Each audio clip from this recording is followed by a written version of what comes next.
मेरे पीछे से मेरे से बिना बात किए कहा कि हम तो जी वहां पे जितने बैठे उनको खाना भी खिलाएंगे, पानी भी पिलाएंगे, और बिना मेरे से बात किए कर रहे, तो उसके लिए इनको मैं बहुत बहुत बधाई देता हूं। तो ये दर्द जो समझ सकता है वही आपके काम कर सकता है। आज दर्द समझने का, सोचने की जो क्षमता है वो इनकी खत्म हो चुकी है। हैरान हूं, इनके एमएलए चिट्ठी लिख रहे हैं इनके मुख्यमंत्री को। भाजपा के लोग भी यहां आ रहे हैं। आज 74 साल की सत्ता में 52 साल कांग्रेस रही है, 22 साल भाजपा रही है, 1 साल बचा हुआ ये भी कांग्रेस को चला जाएगा, तो 53 साल कांग्रेस को रही है और 22 साल भाजपा को रही है। जब इन्होंने 75 साल में आपके लिए कुछ नहीं सोचा, तो मुझे लगता है आगे कुछ सोचने की इनकी क्षमता आपके लिए है, क्योंकि इनकी क्षमता आपके लिए सोचने के लिए नहीं है। इनकी क्षमता अपनी कुर्सी कैसे मिले ये सोचने की क्षमता इनके अंदर बची हुई है। ये आपस में लड़ रहे हैं, ये आपके लिए नहीं लड़ रहे। भाजपा वाले आपके लिए नहीं लड़ रहे, कोई आपकी बात नहीं कर रहा है। वहां तो ये लड़ाई चल रही है कि अगला मुख्यमंत्री कौन बनेगा, ये लड़ाई चल रही है भाजपा में। तो आपकी बात वो क्या रखेंगे? कांग्रेस आपके सामने क्या कर रही है? तो साथियों, आपसे कहना चाहूंगा, नौजवान है, देश का भविष्य है, और देश का भविष्य जहां चलता है वही देश का भविष्य बनाता है।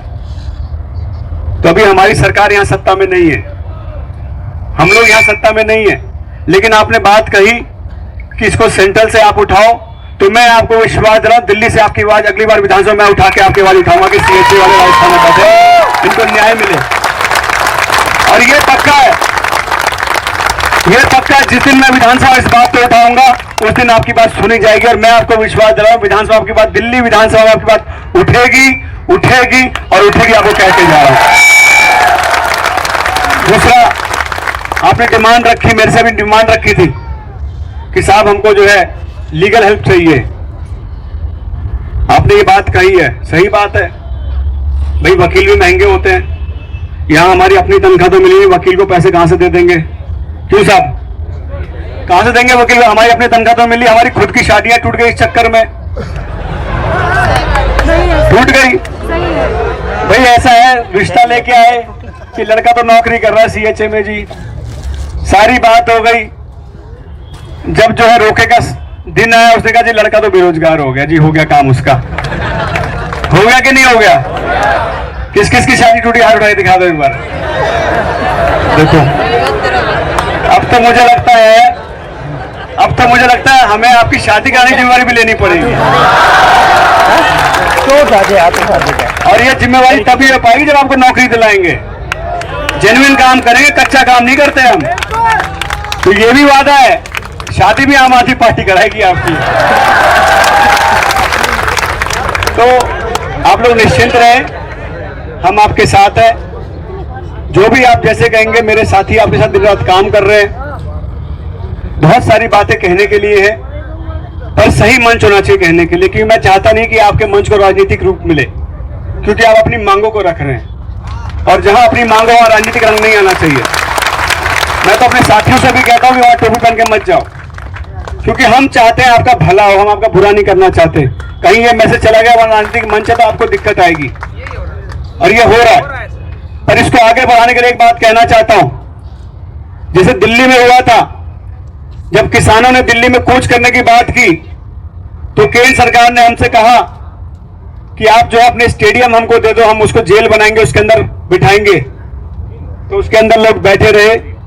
अगर हम परमिशन दे देते उस स्टेडियम को जेल बनाने की, तो ये जो किसान आंदोलन 1 साल चला, ये चल नहीं पाता। ये लोग स्टेडियम में बैठे थे, ये सुनने वाली सरकार नहीं, सुनती नहीं। तो आज आपके साथ भी यही हो रहा है, आप लोग बैठे रहे शांति से, इनको दिक्कत नहीं दे रहे हो, इसलिए आपकी बात नहीं सुन रहे। आपको सड़क पे उतरना होगा। मैं आपको कह रहा हूं, हमारी पार्टी आपके साथ सड़क पे खड़ी है, जहां कहोगे आपके साथ खड़े होकर प्रदर्शन करेंगे। चाहे सीएम हाउस घेराव की बात हो, चाहे इनकी विधानसभा घेरने की बात हो, अंदर बैठे को कोई फर्क नहीं पड़ रहा। फर्क तब पड़ता है जब किसी को दिक्कत होती है। जब इनको दिक्कत जिस दिन होनी शुरू हो जाएगी, उस दिन फर्क दिखेगा। और दिक्कत तब दिखेगी, या हम नंबर्स दिखाएं कि जी हम सिर्फ इस ग्राउंड में नहीं बैठे, सीएचए वाले राजस्थान के हर एक गांव में जहां वो नौजवान है, जिस गांव का वो नौजवान है, उससे कहना चाहता हूं अपने गांव में ही प्रदर्शन करना शुरू कर। जब गांव गांव प्रदर्शन पहुंचेगा तब इनके कान में जो है आवाज आएगी कि हाँ ये गांव गांव पहुंच चुका है। ये यहां बैठने से नहीं होगा, ये मैं आपको बता रहा हूं, यहां बैठने से नहीं होगा। क्या फर्क पड़ रहा है, अंदर ये दीवार चारों तरफ बंद है, हम अंदर बैठे, मेरे जैसा नेता कोई आएगा भाषण देकर चला जाएगा, क्या फर्क पड़ रहा है? फर्क तब पड़ेगा जब इनको दिक्कतें दिखनी शुरू होगी। तो आप लोग फैसला करो, क्योंकि अनशन लंबा खिंचता जाएगा तो गर्मी भी बढ़ रही है। पता नहीं आगे क्या इस अनशन का आगे फैसला होगा, मैं जानता नहीं हूं, लेकिन अगर जल्दी कराना है तो आपको बहुत जल्दी निर्णय लेना पड़ेगा।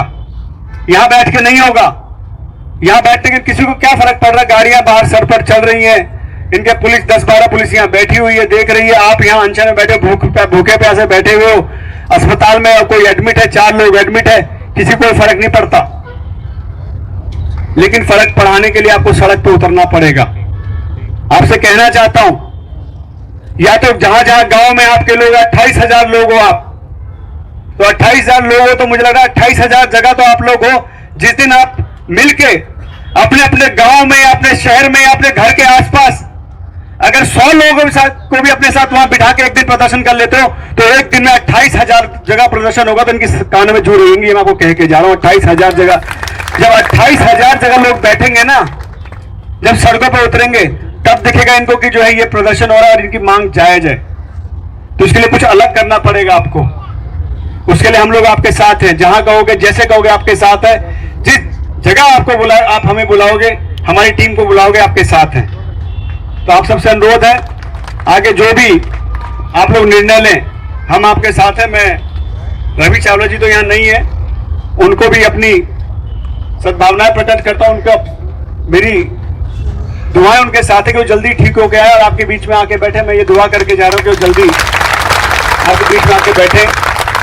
कशिश जी हैं, सुखजीत अटवाल जी हैं, संदीप शर्मा जी अभी बोल रहे थे, देव जी हैं जो 8 दिन से भूख हड़ताल में बैठे हुए। अब मुझे इन्होंने 8 दिन लिख के दिया जी। कोई नहीं, आपके साथी है, 2 दिन हो 8 दिन क्यों बोलते? मुझे बोलते 8 दिन क्यों बताना है किसी को? कुछ चीजें हमें छुपानी ही पड़ेंगी। 9 दिन हो गए, 2 दिन से भूख हड़ताल पे, 9 दिन तो सॉरी, मुझे 8 दिन बताया। कोई नहीं, 9 दिन हो, चाहे 1 दिन हो, चाहे 1 घंटा हो। सरकार के लिए दुख की बात है। सरकार में बैठे हुए नुमाइंदों सोचना चाहिए कि मेरा कोई नौजवान अगर 1 घंटा भी भूखा है तो ये कर्तव्य बनता है। क्योंकि दिल्ली में जब कोरोना हुआ था, हमने पूरी दिल्ली में राशन बांटा और हमें आज ये खुशी होती है 40 लाख लोगों को हमने खाना खिलाया कोरोना के समय में।